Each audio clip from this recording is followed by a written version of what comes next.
Have you ever noticed something strange? A spider doesn't scare everyone. A mouse doesn't scare everyone. Even a lion. Most people only fear it if it's actually standing in front of them.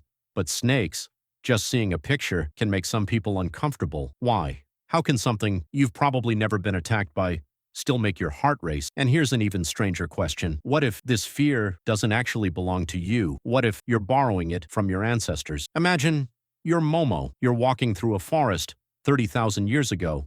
No flashlight, no roads, no hospitals, just trees, silence, and the sound of your own footsteps. You look down because one wrong step could be your last, not because of a cliff, not because of a wolf, because something much smaller could be waiting under the leaves.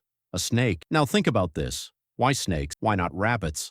Why not squirrels? Why not butterflies? Why did evolution choose this one animal to make us so alert? Maybe because a wolf usually gives you a chance to run.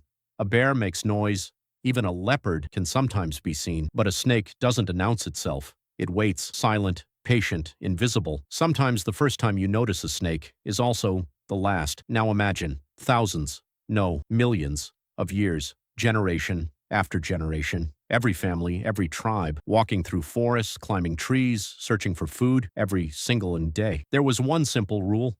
Notice the snake before the snake notices you. The people who reacted quickly usually survived. The people who didn't never passed their genes on. Slowly, very slowly, nature rewarded one ability: spot the snake immediately. Maybe that's why something strange still happens today. A stick lying on the road makes you jump. For one tiny second, your brain doesn't say, "That's a stick." It says, "What if it isn't?" Think about that. Your brain would rather embarrass you than bury you. A false alarm costs almost nothing. Ignoring a real snake could cost everything. Maybe that's why children notice snakes so quickly.